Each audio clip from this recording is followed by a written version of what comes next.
Hello and welcome back. In this code walkthrough, we want to look at the from scratch implementation of K-means clustering. So of course we don't want to do this for any actual production use, or we want to use the clustering method efficiently, but from scratch implementations have the benefit that we can understand easier how this code works. So K-means clustering is one of the most frequently used clustering algorithms, and the key idea is that each data point is assigned to a cluster. So that means that all data points are necessarily part of some clusters, and essentially the clusters are somewhat spherical in the sense that we use the Euclidean distance during the assignment. So the cluster depends on one hyperparameter. We have to know the number of clusters that we want to assign to the data a priori.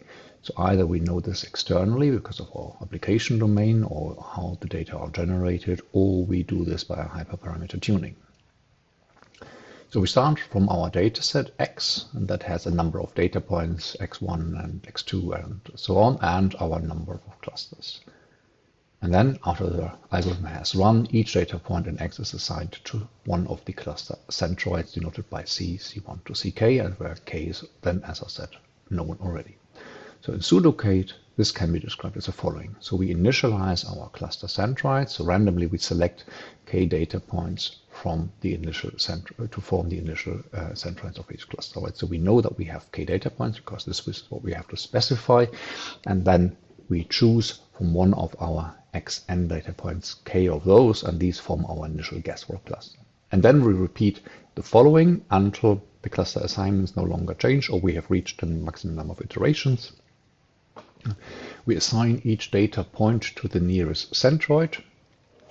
And so that means for each data point, we need to find which cluster centroid is the closest one and then assign XY to the cluster with this centroid.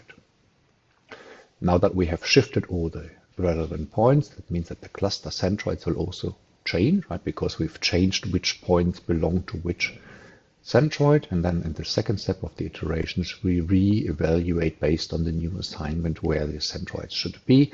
And then we iterate those two steps until we have either reached convergence in the sense that the assignments no longer change, or we have reached the maximum number of iterations.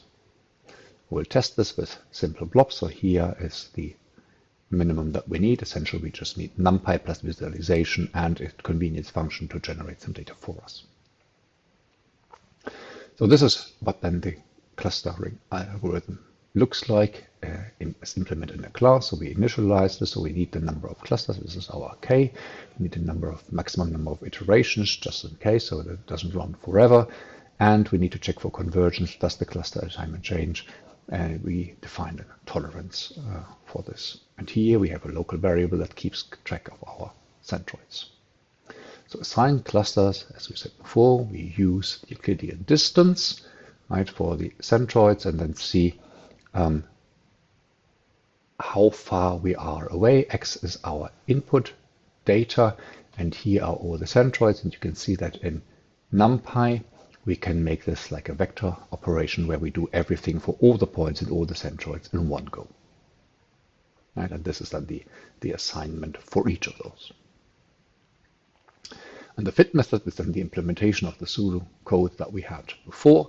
We have a random choice between them. So we take the number of the data points that we have the number of the clusters, right? So this is then the initial guess that we have, and we initialize with our guess from the data that we give it the initial centroids. And then we run for the maximum number of iterations, or if we converge, we break out of this.